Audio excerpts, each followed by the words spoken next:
A very good morning to all of you, and a warm welcome to this online EPC election monitor to discuss the general elections that took place in the Netherlands this week.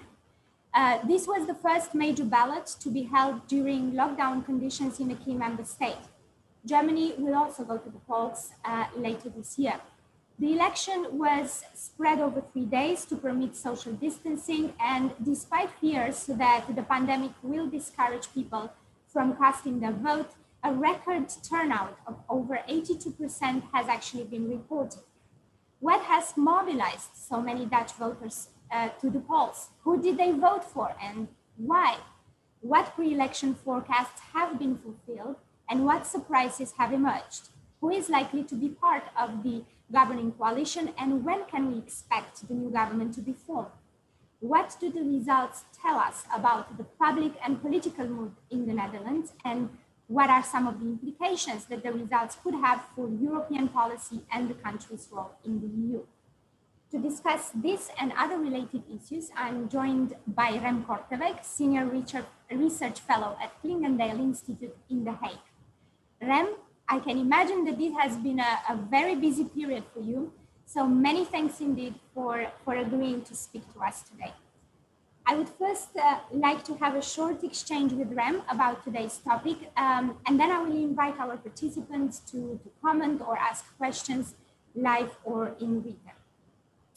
Now, Rem, the results that are shaping up, were they predictable or do they come as somewhat of a surprise to you? Walk us through some of the main outcomes, please.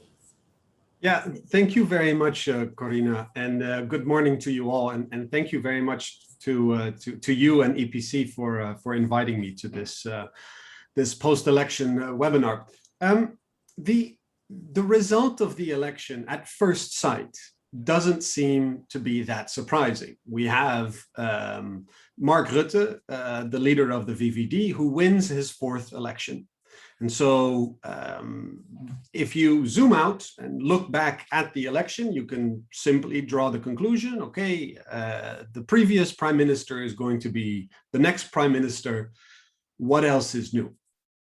But actually, when you look under the hood of the election, some very interesting changes took place. Now, first of all, I think it is worth noting that the fact that Mark Rutte won his fourth election is already quite significant. It will make him, in 200 days, the longest serving prime minister in the Netherlands. And that in itself is a record.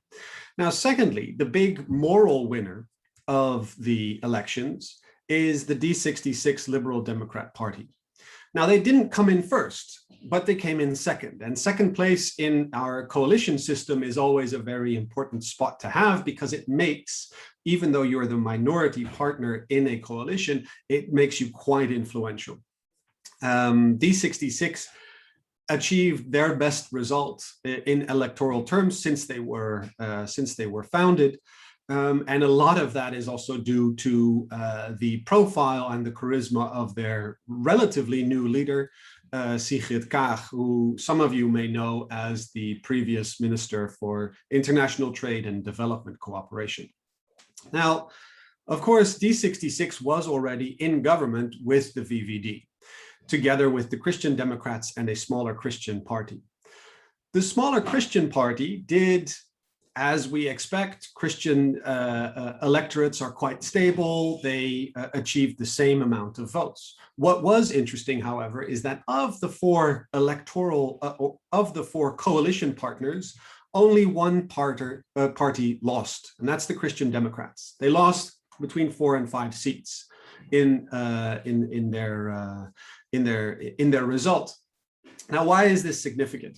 Usually, parties that go into bed with Mark Rutte, they end up being hurt the next time around at the elections. This really has been one of the main themes of Mark Rutte's prime ministerial period.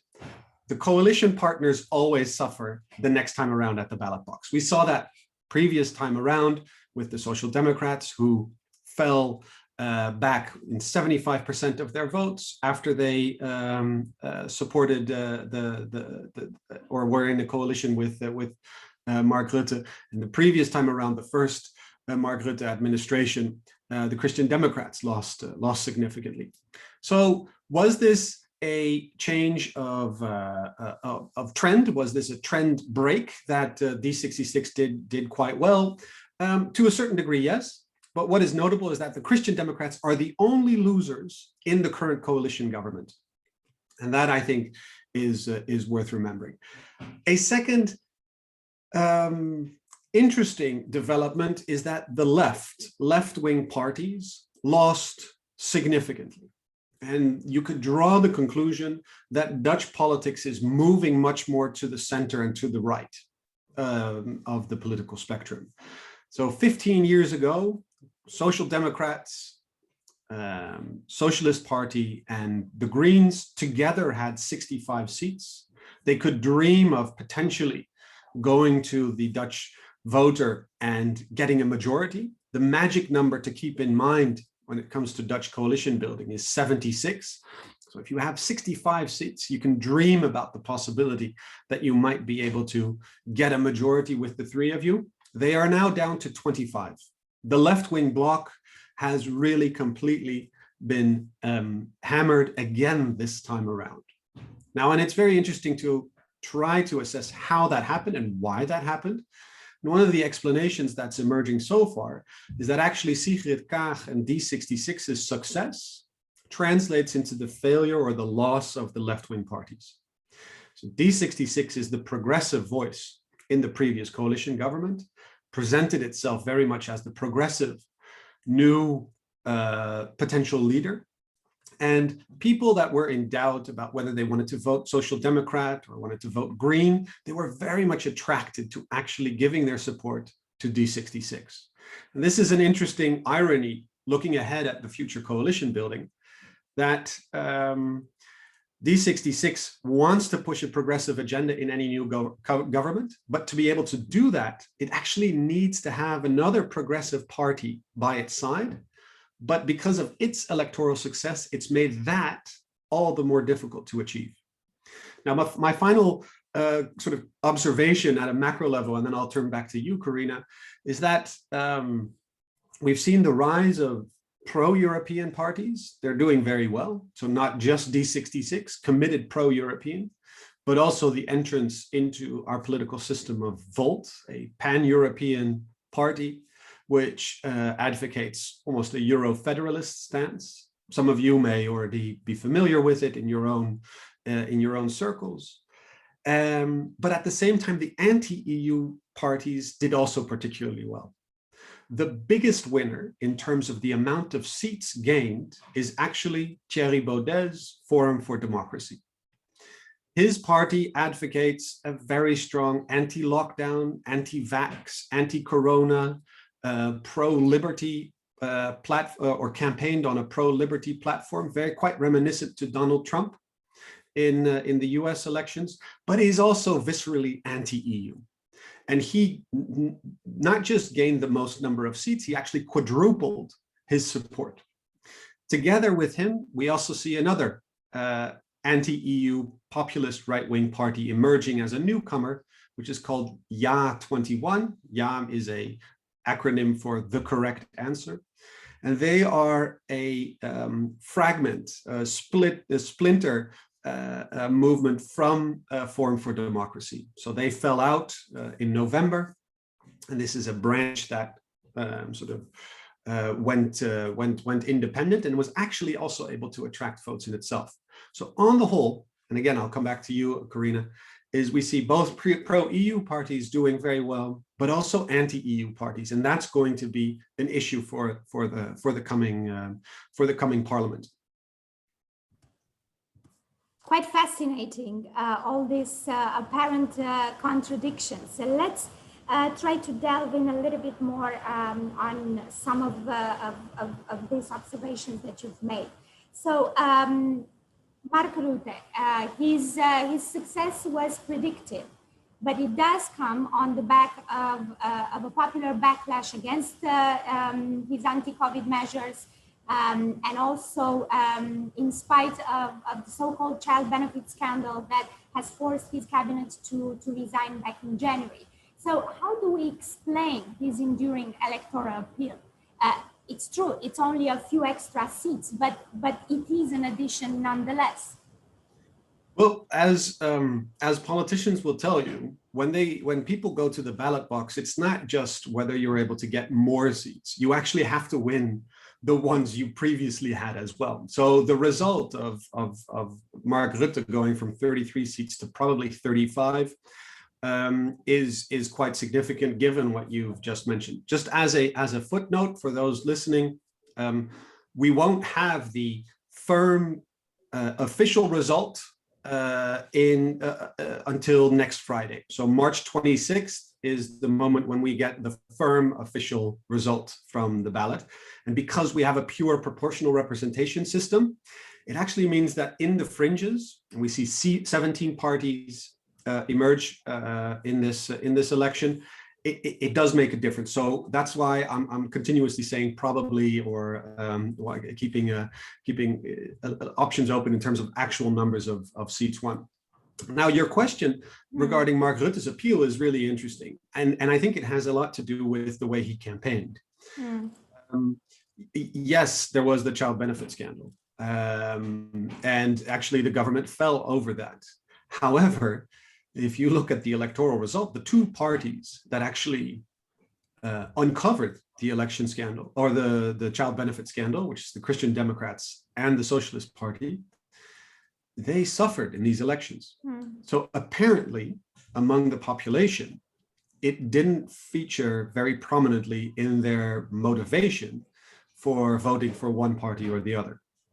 Now, when it comes to the anti-lockdown or anti-corona frustration, yes, that's true. And I've just mentioned that Forum for Democracy actually did very well. I think they collected a lot of voters who were, say, of entrepreneurs or business owners that see that for the past year they've been simply put on hold, or that they've had to shut shop. But generally speaking, there is widespread agreement among political parties that the government's policies towards corona have been the right ones, that this is something we need to take serious. There is concern in the margin about, okay, how do we open up? Which are the businesses we support most? Is it correct that a lot of money is going to KLM, for instance, as opposed to other businesses to keep them up and running? Do we need vaccination passports? I mean, that's where the discussion is taking place. But generally speaking, there is support for the fact that the government has taken tough measures. Now, what did Mark Rutte do in this context of A, the child benefit scandal, and B, the corona crisis? He campaigned on this platform of, I'm the safe pair of hands. Don't change your political leader in the midst of a pandemic. If you look at the campaign ads that the VVD ran, they were all about they were all about him. They were all about Mark Rutte, and they had very little to do with their party manifesto. There's a beautiful segment that I'm pretty sure you can find on YouTube, where he was asked in one of the talk shows, as leader of the VVD, say like, okay, we're now giving you 1 or 2 minutes to make your pitch to the audience why people should vote for you. And he said, I'm not going to do that. I don't want to do that. I want to take this moment and give out thanks to people in the healthcare system and in government who are continuing to keep our society, keeping them up and running.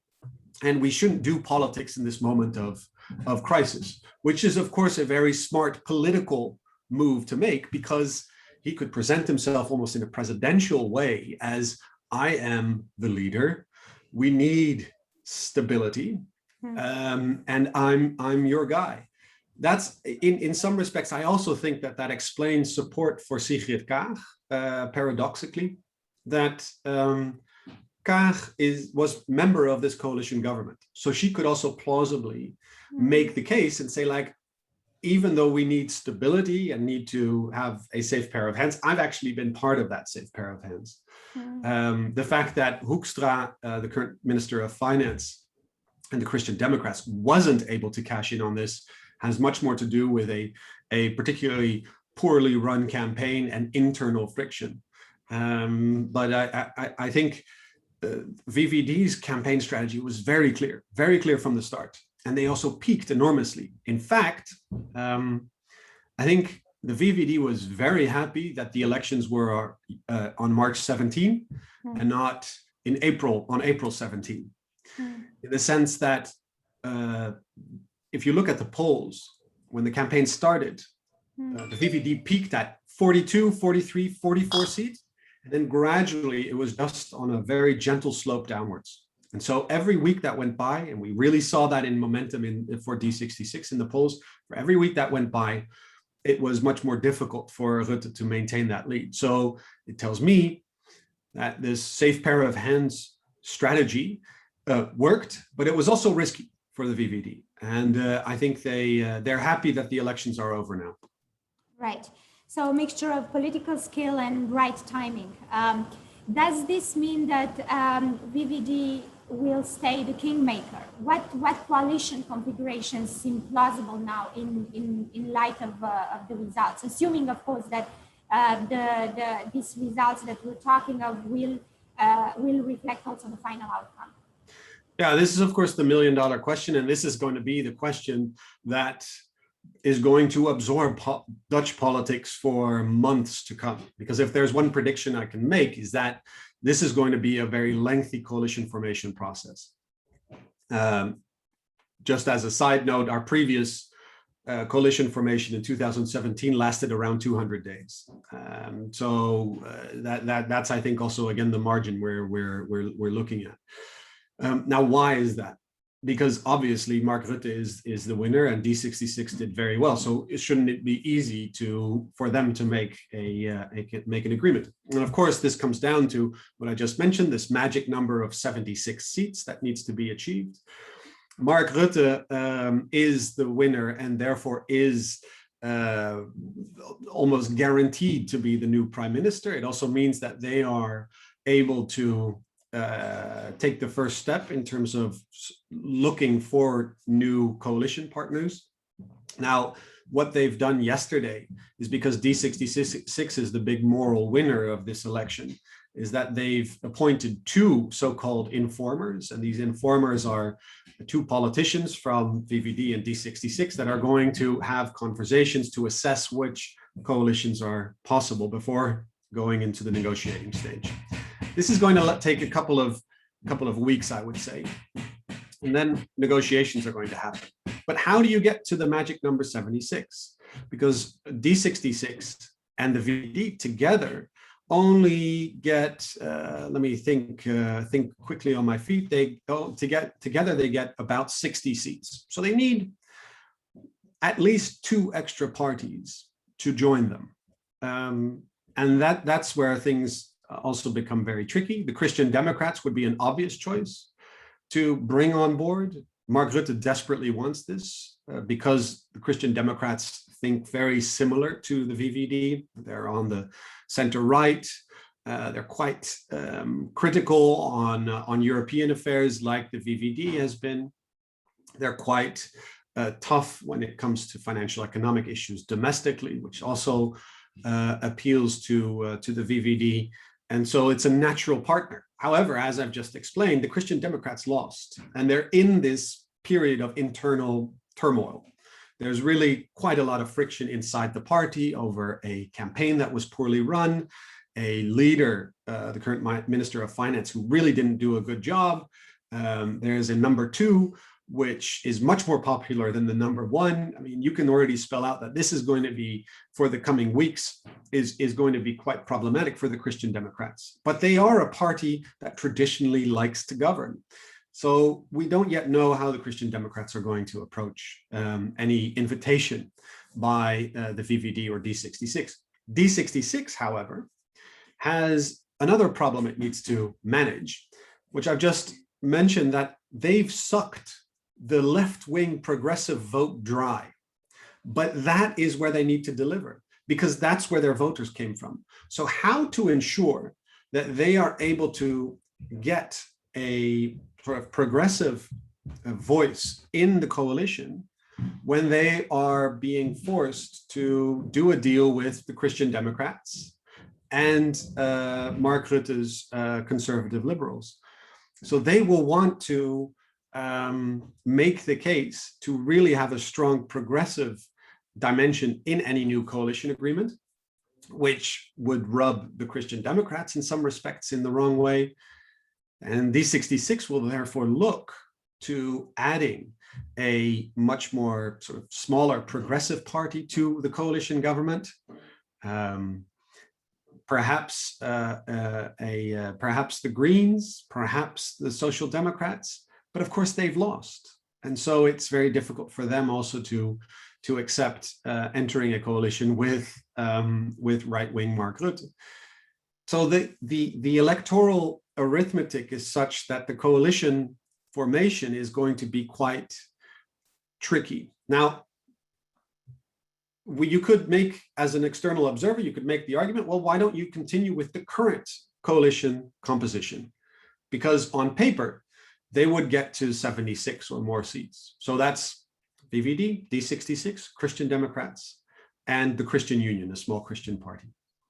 But because, again, D66 is now no longer the number 3, but the number 2 party, they feel strong. They feel that they've won this election. They feel that they have really this support. They are going to push back against very, I would say, traditional views of the Christian Democrats on, for instance, moral and ethical issues. They're going to push back against the anti-EU or Euro-critical stance of some of the that's in the VVD and the Christian Democrats party program, but also on climate, they want much more than the VVD is willing to give. On migration, they want a much more open approach than what the VVD has been campaigning on. And so even between D66 and VVD, which on paper are the obvious candidates to form the court, this is already going to be a tough negotiation. And so we don't yet really know how the chips are going to fall. The only thing I can say is a lot of different compositions are going to be explored, and a lot of them are going to fail before we actually end up with what is, I think, the most likely one, which is VVD, Christian Democrats, D66, and then a small party. I mean, people are even suggesting that Volt, as a newcomer, could enter into a coalition. Very unlikely at the moment. But perhaps, after 3 months or 4 months of negotiations, that's where we might end up. So it's not at all clear at the moment, Corina. So you don't think that the pandemic, which has dominated the electoral campaign, dealing with the pandemic, but also with the aftermath of the COVID-19 crisis, you don't think that will, in a sense, help to speed up the coalition formation? If you'd asked me a couple of days before the election, I would have said there is a chance of that. It's because the polls were also suggesting that you could have 3 parties in a coalition government, and that makes it all that much more easy. The fact that the electoral result is such that you will need at least 4 parties to form a coalition, I think complicates this and actually will make the external factors that you point to, the pandemic, the economic pain, somewhat less relevant. I mean, politics, of course, has a reality of its own. The one thing I would say is that Mark Rutte has been pitching this, and he says, oh, well, what we need in this formation process is a 2-step approach. What we need first is like this general agreement on how we move towards pandemic recovery, sort of the big economic issues. And then why don't we have a detailed negotiation about all the other policy domains? Now that makes some degree of sense. The problem is that actually on these big issues is also where there is a huge degree of disagreement between D66 and the VVD. For instance, if we're talking about pandemic recovery, D66 wants a lot of that recovery also to support green initiatives, to actually add to the climate transition. VVD is much more reluctant to do that. When it comes to just how we deal with some of the big societal challenges that have to do with housing, which is also very much part of the recovery, that is a fundamental issue where there's actually also disagreement among these two parties. And so I'm on paper, Rutte's suggestion sounds nice, but actually I think that's going to be quite complicated to achieve. So again, it's best to assume that this coalition formation is going to take quite long, and then we can always be surprised that it was quicker than expected.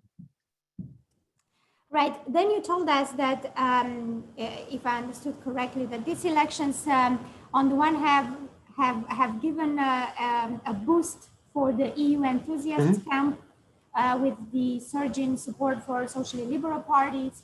But at the same time, we also saw that the far-right Eurosceptic camp has also remained quite strong, despite some losses. So then, does this reflect a dividing line on European issues among the electorate itself? And if so, how come that Europe has not been an issue in the campaign? And also, how come that the EU and European integration is not really politicized domestically in the Netherlands? Yeah. It's quite fascinating that, say, 2 weeks before the election, people like myself, sort of that work on European issues, that work at think tanks in academia, also European correspondents, they were getting somewhat annoyed with the fact that that Europe as such was not being debated in the context of the election campaign. It actually sparked one academic to launch this hashtag, which is the EU elephant, because the EU was the elephant in the room. Whether we talk about the pandemic recovery, whether we talk about migration, whether we talk about climate change, it very much matters what the Netherlands does in a European context, or what's done in a European context and is then brought to the domestic level. So this is a no-brainer for EU watchers like us. And that sort of started to snowball. And I do actually think that, sometimes us think tankers, we like to shout from the sidelines and we're not really sure about what effect we have. But I think that this discussion that was started, that there's not a lot of attention being paid to Europe, actually did resonate, particularly in the last week of the election campaign, and also to some degree helped parties like Volt, but also like D66 get its message across. Because in the end, in the final days of the campaign, and again, the Dutch electorate votes in the last 48 hours, 70% of voters are undecided in the last 48 hours, up until the last 48 hours, that this underlining of the fact that the EU was not talked about was picked up by parties that are generally pro-European. So all of a sudden, Sigrid Kaag started to talk more about Europe. All of a sudden, I think people were seeing that Volt was a very pro-European voice, where it had been missing. Now, because if you look at what did D66 campaign on before, it was on climate change, it was on new leadership, very little to do with Europe. D66 had a platform saying, okay, Sigrid Kaag, new character, first female prime minister, perhaps, she's new leadership, she can take on Rutte, plus climate change and domestic issues. That was her platform first. VVD, as I mentioned, was all very much about Mark Rutte. The Forum for Democracy, the anti-EU party, didn't campaign on EU issues at all. He campaigned on his freedom agenda, freedom of COVID, freedom of vaccination, freedom of the lockdown. However, if you now translate their party manifestos into the big, into sort of parliamentary power, we see a real cleavage emerging between a stronger anti-EU bloc and a stronger pro-European bloc. And so even though it wasn't central to the campaign as such, this is definitely going to be one of the major issues that the parliament is going to clash over. Because, for instance, next generation EU funds, how are they going to be spent? Is the Netherlands going to ask for them or not? Is going to be already the next battle that we see coming up over the summer. When it comes to the climate agenda and the new Green Deal, that is going to be an issue that that Parliament will clash over. We already know in the context of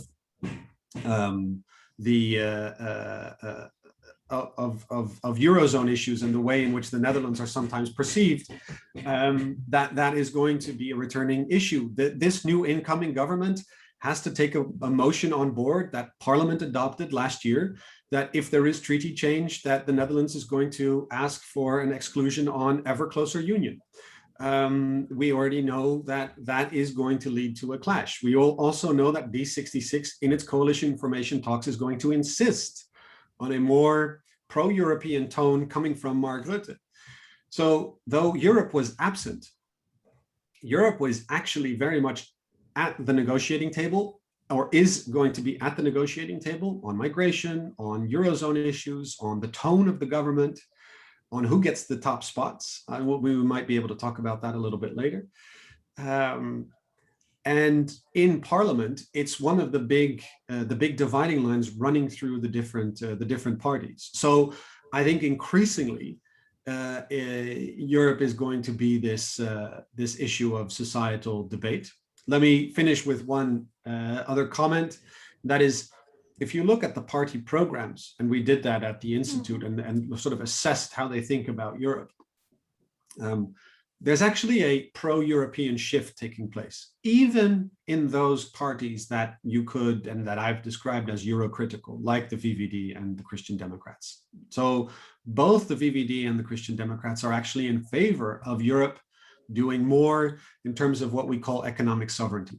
So Europe playing a stronger role in protecting the internal market from, say, disruptive investments from China or secondary sanctions from the United States. The Christian Democrats talk about a protected by Europe strategy. They talk also about a made in Europe strategy. They want production chains in sensitive goods to be brought back to the European Union. They want to reduce dependence on US tech platforms. The VVD is thinking very much along those same lines about protecting the internal market. And so even though, and I'm sure we'll talk about that, on economic financial issues, these parties are still very Euro-critical. On other areas, for instance, in trade, in terms of European industrial policy, in terms of, to some degree, also the climate agenda, they actually want the EU to play a very important role. And how do you expect that these differences among the political parties and these potential changes will reflect in the Netherlands' position in Brussels? Can we expect to see more of what we've seen lately, or will this also mark a change for how the Netherlands behaves in the European arena? Yeah, and that's of course the question we're very much interested in, because the Dutch have this image of being, or Mark Rutte has this image of being Mr. No. The Dutch have I think, been isolated significantly over their stance as leader of the Frugal Four, or previously in March of last year over their stance to hit the emergency brake in terms of signing off on recovery funds for those EU economies hit by the first wave. I mean, we remember the statement by the Portuguese Prime Minister that something along the lines of, we don't need to be lectured by Dutch finance ministers in the middle of a pandemic. And so the question is completely valid. Unfortunately, I don't have, of course, sort of a firm answer yet, because it depends very much on what D66, and they're really the focal point for any change you might be looking for, how hard they're going to push this in the coalition negotiations. One of the things that D66 wants in its party manifesto is a minister for European affairs. Now, personally, I think that would be a great thing. I think it's very useful for the Netherlands to have really this point man or point woman that covers the full gamut of European issues, and is also a voice for Europe in the Dutch cabinet. However, this immediately runs into problems that if D66 gets a minister for European affairs, there is very little likelihood that that minister for European affairs would actually be a D66 minister. Because usually, I mean, look at France as an example. Usually the minister for European affairs comes from the same party as the prime minister or the head of government. The reason for that is, of course, that there needs to be a very a very strong link between the Minister for European Affairs and the Prime Minister on issues connected to the European Council, and because the Prime Minister or the head of government plays such an important role in European issues. So would this D66 actually push for this, knowing that you would get, for instance, a VVD, somewhat Euro-critical Minister for European Affairs, because that would not solve this problem from D66's point of view. Another issue that we're currently debating domestically is, well, perhaps D66 as the second party is going to want the Ministry of Finance. And as we know in Dutch politics, the Ministry of Finance dictates the tone of the government when it comes to Eurozone issues. And it's on Eurozone issues and on economic financial issues that we see the Dutch being isolated or being very tough or being very hawkish. So would that perhaps be an avenue through which a softer tone of the Dutch would be introduced in Brussels? Perhaps. But there are structural reasons, not political ones, why I think the Dutch are generally quite hawkish on Eurozone issues. And it's not necessarily connected to the political color. Jeroen Dijsselbloem of the Social Democrats, when he was chairman of the Eurogroup, wasn't particularly seen as being soft or dovish in Southern European countries, let alone in Greece. And so the fact that a Dutch finance minister comes from a pro-European party, and Jeroen Dijsselbloem did come from a pro-European party, doesn't necessarily change the actual things that are being said or the policies that are pursued. So don't get your hopes up just yet. Now, I'm going to finish with a silver lining. And that is, D66 will insist that the tone of Mark Rutte changes. And they will do that quite quickly, I think. Because I think that they also know, this has everything to do also with domestic politics, Volt won seats because, to the eyes of the Erasmus generation, in the eyes of convinced pro-Europeans in the Dutch electorate, D66 wasn't going far enough. So if D66 wants to win votes on this pro-European front, it needs to insist on a stronger pro-European voice of this new government. So I do expect the tone to change, if not necessarily the substance. Right. And since we are looking in the crystal ball, how do you think that the country's relationships with other member states are likely to evolve under the new government, keeping in mind everything that you've said? Well, that depends on which government. I mean, for the Netherlands, the relationship with Germany is the pivotal one. And so I think in some respects, there will be very keen interest in the Netherlands to see what happens in the German elections. And I think on economic financial issues, this is the key relationship from The Hague that will be nurtured and will be observed. Also because last year it became very clear that that relationship wasn't functioning as the Dutch would like it to function. The fact that Olaf Scholz publicly distanced himself from the Dutch position did raise a lot of eyebrows in The Hague, because that's not the way the relationship should work, at least from a Dutch angle. So Germany is key to that extent. I think with France, there is a very strong likelihood of a very productive relationship, particularly on those issues that don't deal with economics and finance. As I said, just on trade or industrial policy, the Dutch are becoming more French. There is a French wind blowing through The Hague when it comes to what we do on trade, the conditionalities we insist on in trade agreements. Of course, it was the Franco-Dutch non-paper on trade and sustainability that really was a very useful ingredient in the development of the EU's new trade policy to connect climate and sustainability conditions to new free trade agreements. I've also mentioned this whole concept of protecting the internal market, which is very much along the lines of Macron's Une Europe qui protège. And so I think there you'll see a lot more cooperation. This government, D66 and VVD, assuming that they're the core, is also going to continue the very critical stance over rule of law developments in Central and Eastern Europe.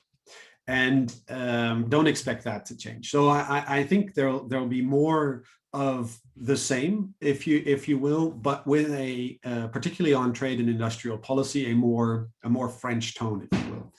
Now, what I think is interesting to watch, given that Mark Rutte in his fourth term in office is going to be the longest serving head of government aside from Viktor Orban when Angela Merkel steps down, and that we know that Germany is going to have a degree of political uncertainty over who takes over from Angela Merkel after the elections this year. And we also know that Emmanuel Macron is going to be busy with his domestic re-election campaign.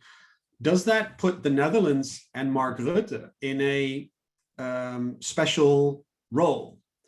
And given that he's the senior, one of two senior leaders, given that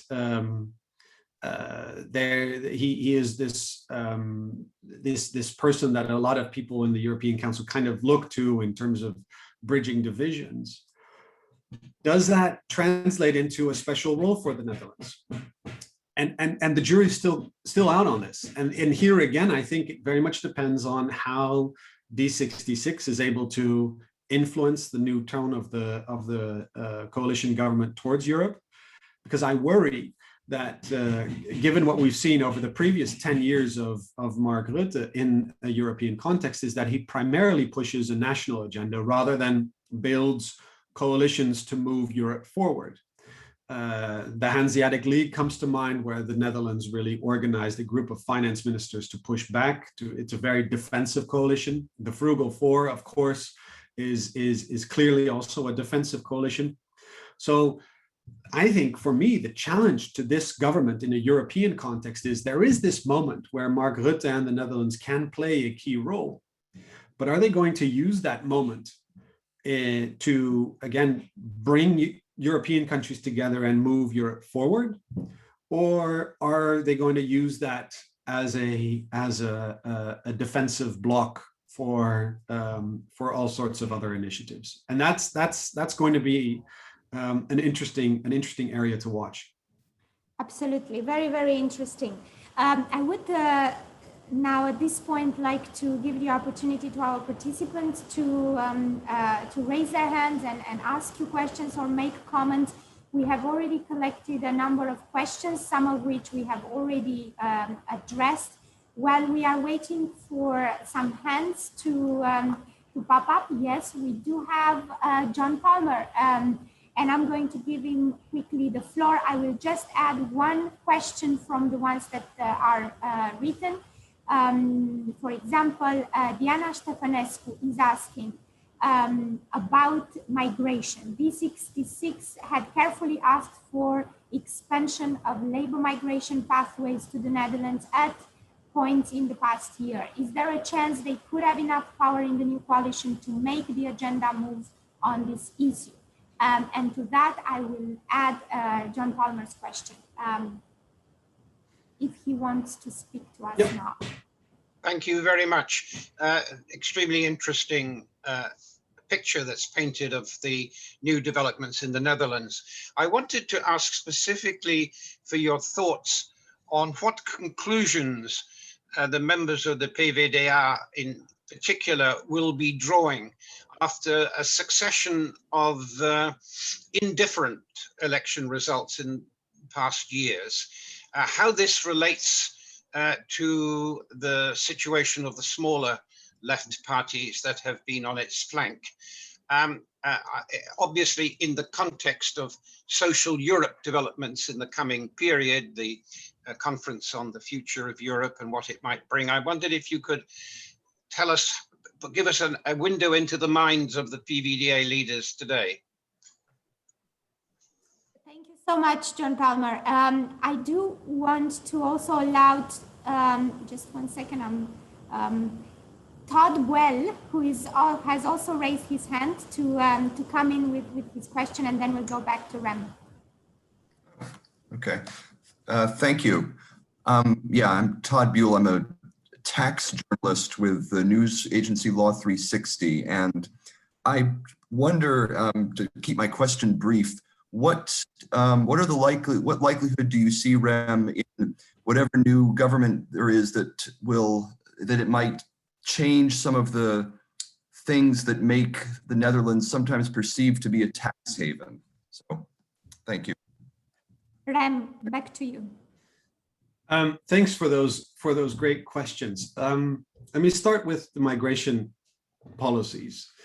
So it's absolutely true that D66 has a more liberal approach to labor migration than VVD, let alone the Christian Democrats. I mean, just in terms of context, D66 wants to facilitate labor migration inside the European Union, also has a much more open policy when it comes to refugee and asylum policies, whereas the VVD really campaigned on a very strict asylum refugee policy platform, saying that we also need to use development cooperation funds to stop migratory flows. We need to the VVD wants to push back against resettlement initiatives, and that wants to strengthen EU border control. The Christian Democrats, quite interestingly, on labor migration, they say we need to have a discussion inside the European Union about the freedom of movement of people. And so with these three parties that are likely to go into another coalition government, you see the full spectrum of options there. And this is going to be a real fight. It's going to be a real battle.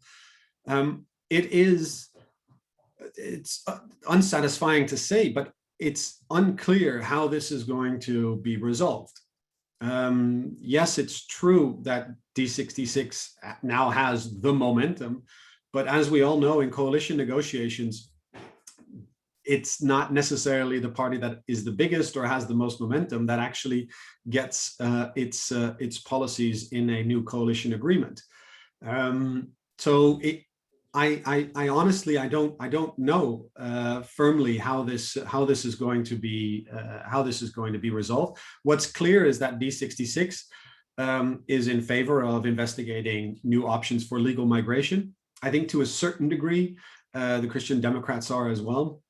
The question is more whether the VVD is able to roll back on its quite tough line on migration in a new coalition. It's interesting to note, perhaps, that in 2017, the Greens were invited to explore a coalition government with the Christian Democrats and the VVD, and that coalition option collapsed precisely over refugee and migration policy. And so we've seen it before, that this quite important and domestically, politically sensitive issue actually leads to coalitions not happening. So it's not just a sideshow, but I really don't know which way the chips are going to fall. Now, on the question of what happens with Labour and the Dutch Social Democrats, this is a key issue for all smaller left-wing parties, and now we have to call them smaller left-wing parties. The PVDA in 2017 suffered its largest vote loss since its foundation. It went from 39 seats or 38 seats down to 9. It now has 9 seats again. So it hasn't been able to get back on its feet in any way since its quite dramatic loss from 4 years ago. Now, for a broad-based Labour Party, that is going to lead to soul searching, just as that soul searching took place in 2017, but it really hasn't been able to deliver.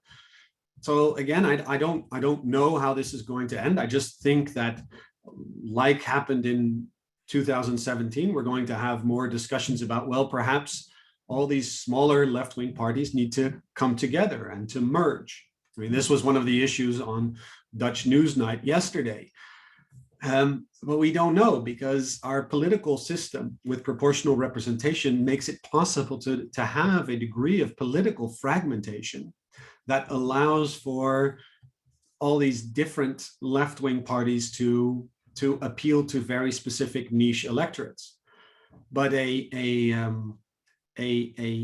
marginalized social democratic party like we now have in the Netherlands should be reason for some head scratching, and I simply don't know how that's going to end. The one thing you could argue is that the Social Democrats did quite poorly in the election because they had to change their leader a month ago, which is very close to the elections. Never a great way to start your campaign, and that happened because the previous leader of the Social Democrats, Lodewijk Asscher, decided to resign over the child benefit scandal because he was Minister for Social Security Affairs in the government that was also responsible for the child benefit scandal. And even though he was in opposition, he decided, okay, I can no longer look myself in the mirror, and I'm being hurt by my electorate that think that I need to leave.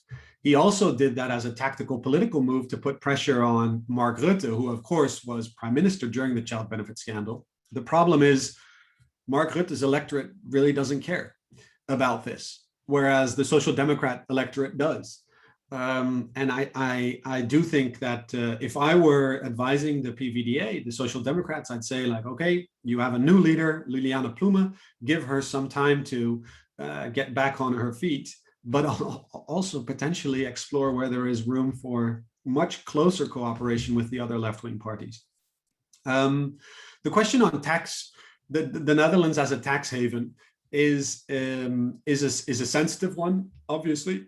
And I think here we will see, this is pure crystal ball gazing, of course, but I think that among D66, this issue resonates much more strongly than with, for instance, the VVD. And I would not be surprised if in a new government that this is one of the issues that they will want to address. There's a pretty strong Dutch lobby to avoid being called a tax haven. I know that in the European Parliament, a Dutch member of European Parliament, Paul Tang, is also pushing this agenda very, very strongly at the European level to actually ensure that the Netherlands abides by or resists this temptation for more tax competition. He's doing good work. So my guess would be, but don't put your money on it just yet, is that D66 will want to address some of this, but it'll happen gradually rather than in a big bang. Thank you so much, Rem. We are running out of time, but and so I apologize that we won't actually be able to address all of the questions that have been raised, but I do want to dare to fit in a last round. And so I will choose 3 of the questions of the 9 questions that are here. The first one is asking about how we explain the high turnout. Portugal, which also held elections during the pandemic, did not have the same performance. This comes from Carla Cepria. Bintang is asking about the new government's foreign policy consistency on issues such as China and the transatlantic relationship. And finally, we have a question about whether climate change has been the victim of this election.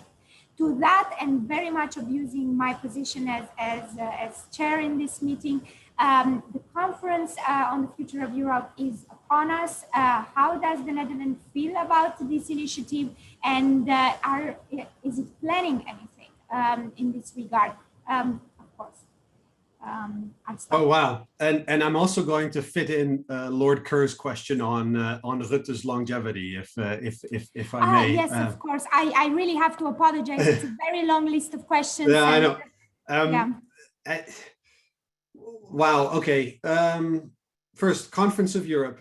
There's very little interest in the Netherlands in the Conference of Europe, and don't expect that to change anytime soon, particularly while we are still in a coalition formation phase.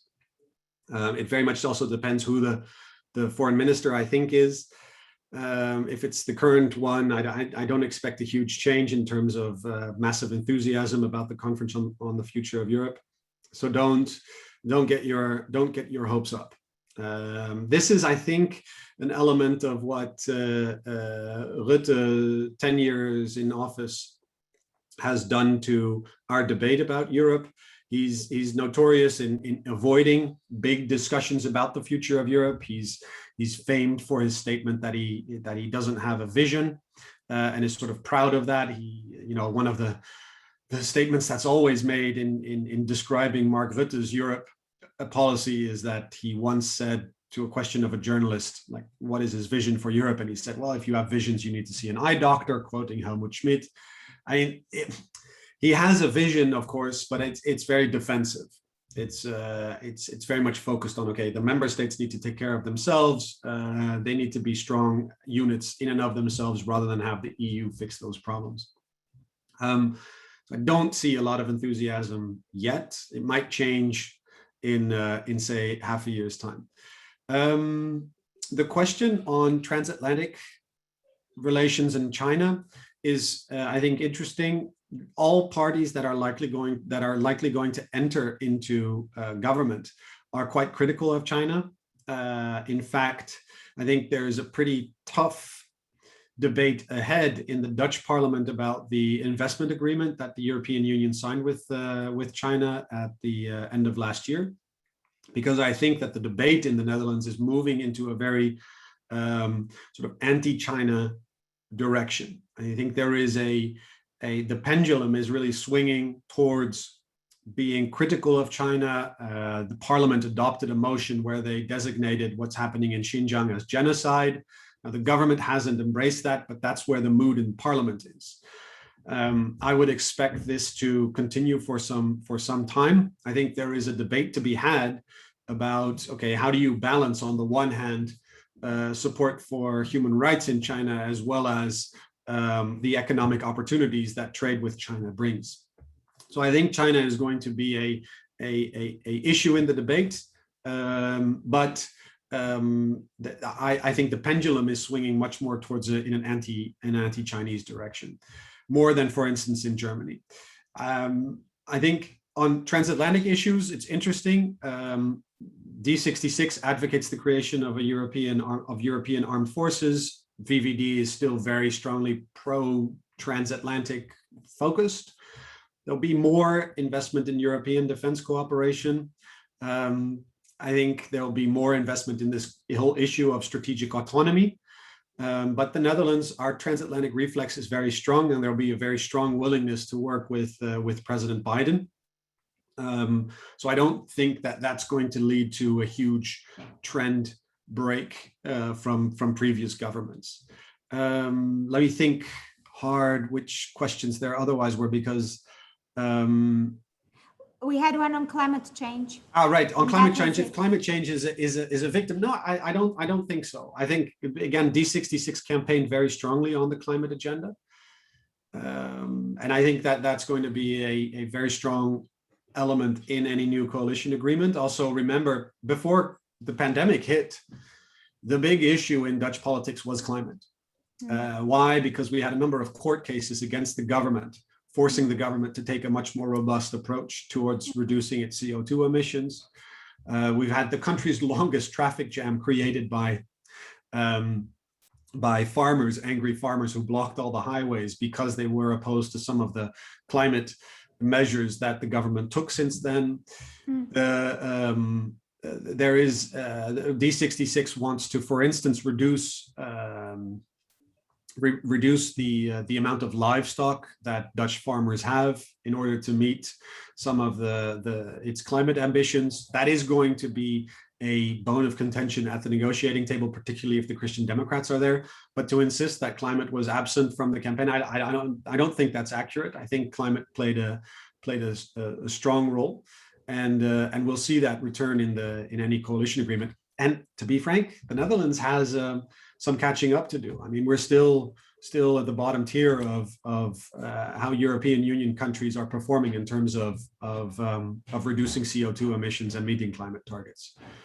Thank yeah, you there's so the one. much, Well, there's the one. Let me take the one by Lord Kirk, because I think it's a really interesting one. Yes, and also if there is a prince crown in the party.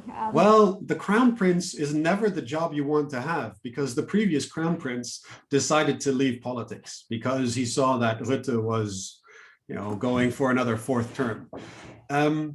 There's not really a crown prince behind Mark Rutte yet, because the list has been, so the party list and the MPs that are going to enter into parliament in Mark Rutte's slipstream are a relatively new bunch. They've really rejuvenated the list. This, I think, is a vulnerability to the VVD. So yes, they're riding high on Mark Rutte's popularity, but what comes after that is entirely unclear. It's kind of comparable to what you might see with the CDU-CSU, say 2 years ago, where it was unclear who would take over from Angela Merkel, or what happened in the US Democratic Party, where Hillary Clinton was the anointed new leader. And below that, it's very unclear who could potentially take over. What I would end by is Mark Rutte has said, okay, he'll do another fourth term. Now, after that, who knows? Is he going to write his memoirs? I don't think so. I think in 4 years' time, it's 2025. He had another 10 years. He might. He's a political animal, and so you can't really imagine him doing anything else but politics. But in 2025, or in 2024 rather, we're going to have another discussion about the new top jobs in the European Union. He was, of course, on a short list to take over from Donald Tusk. And decided against it, or was not supported. We don't really know. Is that a moment where he would want to step in? Someone also told me, well, in 2 years' time, Stoltenberg leaves NATO. Is that a job he might be interested in doing? That latter one would suggest that the coalition collapses before Stoltenberg leaves office. There are a number of bumps on the road for this new coalition government, not in the least that there's going to be parliamentary inquiries, like formal parliamentary investigations into what happened with the child benefit scandal. There's probably going to be a parliamentary investigation into the approach to the corona crisis. There are a number of bumps that could let this government trip, besides what I think I've tried to do over the past hour, is sort of express that there are going to be internal tensions in any new coalition government. So who knows? Who knows? What's pretty clear is again, Mark Rutte is riding high, but it's not entirely sure what he'll do after this. Right, we covered quite a lot of ground in 1 hour and 5 minutes. A big thank you, Rem, for your fascinating analysis. And also, of course, thank you to our audience for their active participation and for joining us on a Friday morning for this discussion. Have a wonderful weekend, everyone, and many thanks again for today's discussion. Bye-bye. My pleasure. Thanks for having me. Take care.